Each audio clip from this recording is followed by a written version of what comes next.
Donc, parlons maintenant de la prière de l'épouse. Apocalypse 22, chapitre 17, la Bible dit, et l'esprit et l'épouse disent, viens. Dis un peu, viens. Dis encore, viens. Parle comme quelqu'un qui désire, dis, viens.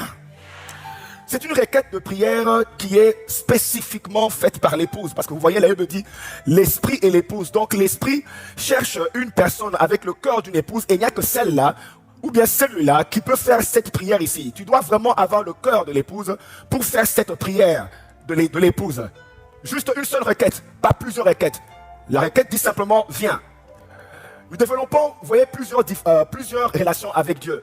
Tu peux développer la relation de serviteur ou la relation de fils et la relation d'épouse. Tout dépend de la révélation que tu as reçue et comment tu décides de marcher avec Dieu. Et donc la révélation va te pousser à te positionner d'une certaine manière et établir une relation avec Dieu par rapport à la révélation que tu as reçue. Alors ce que tu reçois de Dieu dépend de la relation que tu établis avec lui. Pas nécessairement de la prière que tu fais, parce que même la prière que tu fais dépend de la révélation que tu as reçue de Dieu.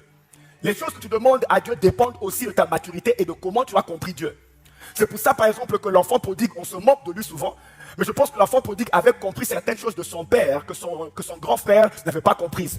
Par exemple, l'enfant prodigue savait qu'il pouvait aller prendre son héritage et demander cela. Il savait qu'il pouvait le faire. Et quand il est revenu, son grand frère s'est fâché. Il a dit à son père, je t'ai servi depuis longtemps, tu ne m'as rien donné. Et son père a dit, c'est parce que tu n'as pas une très bonne relation de qui je suis. Ton frère savait qu'il veut recevoir. Mais toi, tu penses que tu dois travailler jusqu'à ce que tu vas recevoir. Donc, tu as encore la mentalité d'un serviteur. C'est pour ça que tu continues à attendre un salaire. Mais le fils savait qu'il pouvait accéder à ce qu'il ne faut pas m'énerver.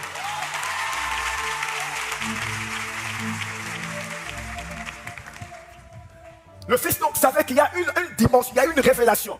Quand c'est que tu comprends ou tu reçois de Dieu, que j'allume, merci. C'est que tu comprends ou tu reçois de Dieu dépend de ce que tu connais. Ça veut dire maintenant qu'il faut avoir une bonne révélation. Et la révélation est toujours par degré. Donc tu augmentes en révélation. Plus tu comprends, plus tu manifestes Dieu ou plus tu reçois de Dieu. Nous sommes ensemble jusque-là.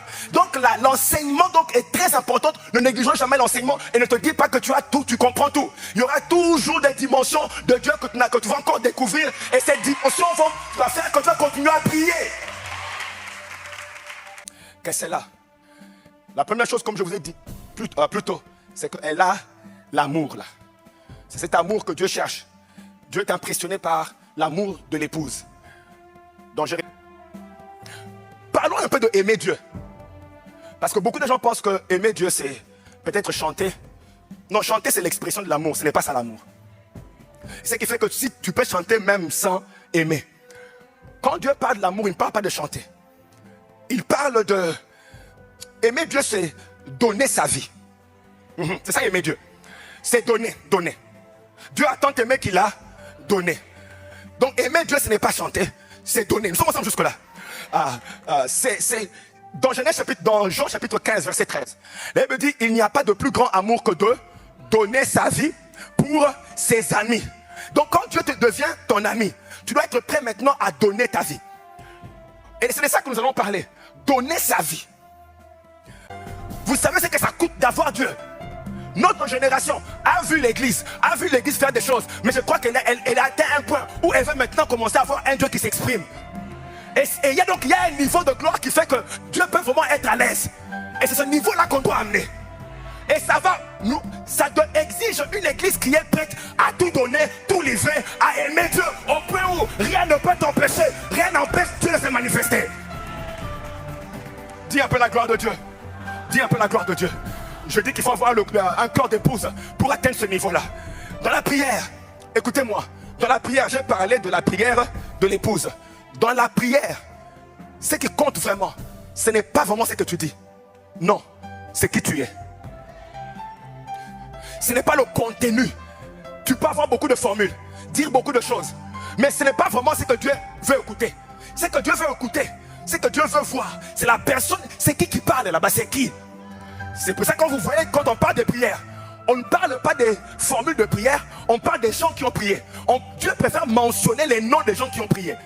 Par exemple, dans le psaume 99, verset 6, la Bible dit Moïse et Aaron, parmi ses sacrificateurs, et Samuel, parmi ceux qui invoquaient son nom. On n'a pas dit voilà ce qu'ils ont dit, mais on a cité leur nom. Donc on cite les gens les noms de ceux qui ont prié. Pourquoi? Parce que ce sont ces gens-là qui ont su avoir l'influence pour que Dieu réponde aux prières, pas leur formule.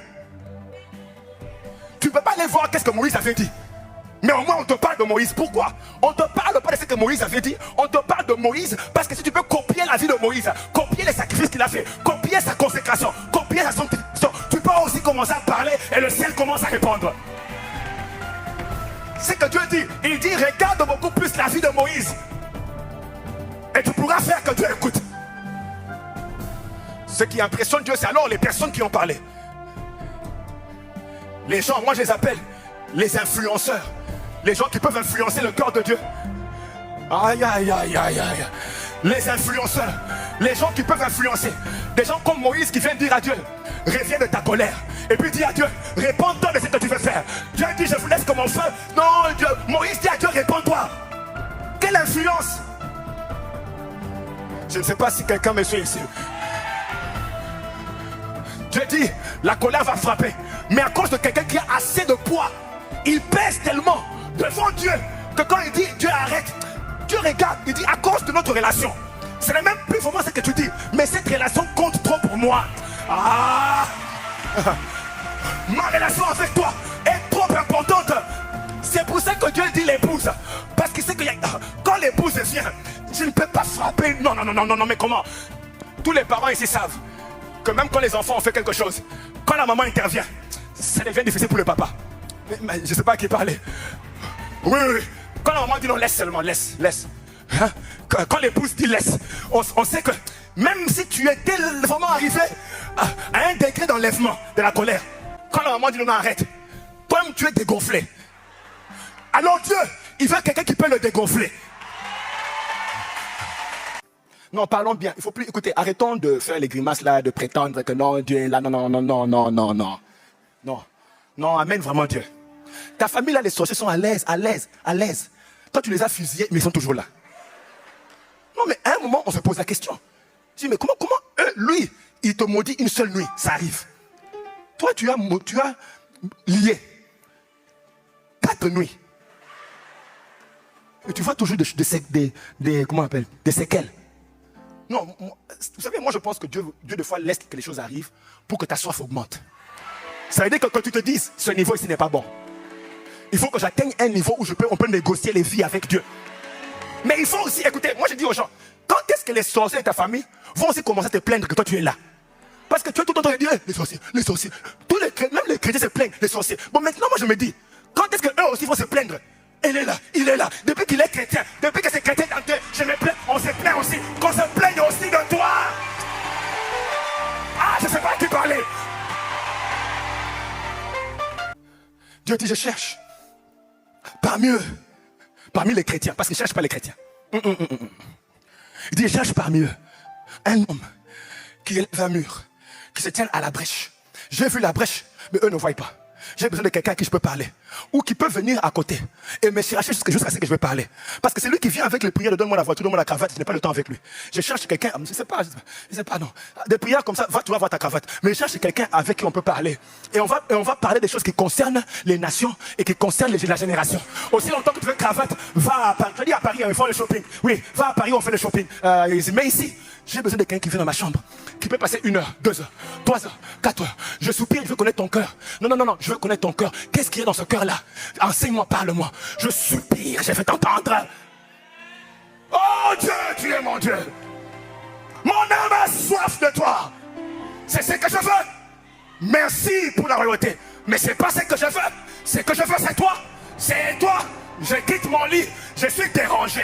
Je ne peux pas continuer tant que je ne te vois pas. C'est toi que je veux. C'est toi que je veux. C'est toi que je veux. C'est toi que je veux. L'esprit et l'épouse disent viens. Disent viens. L'esprit peut faire confiance à donner un fardeau comme celui-là à l'épouse. C'est qu'elle aime le mari. Quand l'esprit vient, écoutez, à la Pentecôte, il ne faut pas seulement penser que l'esprit est venu faire que les gens parlent en langue. Non, c'est les pentecôtistes. C'est tout ce qu'on cherche. Si quelqu'un parle en langue et dit maintenant ça va, il est plein. Hein? Il y a même des langues là, quand tu entends, tu dis c'est quelle langue? Non, même toi tu sais que même la langue que tu parles là, c'est sec. Tu peux pas me dire que tu es plein de l'esprit parce que tu parles en langue? Non. Nous, ça, pentecôtistes, on peut arrêter ça. L'esprit a fait beaucoup plus. Quand il est venu, il a activé le cœur de l'épouse. Ces hommes-là qui étaient peureux, quand ils sont sortis, ils étaient maintenant prêts à tout abandonner pour Jésus. Il a dit, tuez-nous si vous voulez, mais on ne peut pas laisser ces dieux-là. L'esprit nous a embrasés d'un feu d'amour. Nous sommes incendiés d'amour pour ces dieux-là. On va le poursuivre partout, même s'il faut qu'on meure, on le cherche. Avant, l'esprit fouillait. Quand l'esprit est venu, leur vie, leur bien ne valait plus. Parce que l'esprit a activé le corps de l'épouse. C'est qu'on, écoutez, l'onction, ce n'est pas la langue et faire tomber les gens. Non, non. Parce que le Saint-Esprit agit aussi sur ton âme, où se trouvent tes émotions. Et il les calibre à ce que Dieu veut.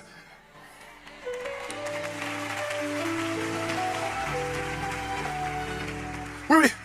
L'esprit n'ajoute rien à ce que tu as, mais il dynamise ce que tu as. Ça veut dire qu'il augmente la capacité et il calibre ça à fonctionner selon Dieu, au niveau de Dieu. C'est pour ça que Étienne, par exemple, quand il voit les gens le lapider, il me dit, il se met à genoux pendant qu'on le lapidait et puis il dit, Père, pardonne. Ça, ce n'est pas un homme normal, c'est un esprit calibré, un amour calibré par l'Esprit de Dieu qui peut commencer à pardonner des gens qui te lapident. Ce n'est pas normal. Non. Ça veut dire que l'esprit peut prendre tes émotions et les calibrer au point où ton amour pour Dieu devient normal pour les hommes. C'est ce que l'esprit est venu faire. Te donner un amour, de chercher Dieu avec passion. Oh Dieu, tu es mon Dieu. Mon âme a soif de toi. Et puis il dit sur une terre aride et desséchée. Je vais terminer par ici et puis on va continuer. Ce soir, hein? On va continuer ce soir. Ouais. Que Dieu vous bénisse à savoir ce soir. Est-ce qu'on peut se lever? Levons-nous s'il vous plaît. Levons-nous s'il vous plaît.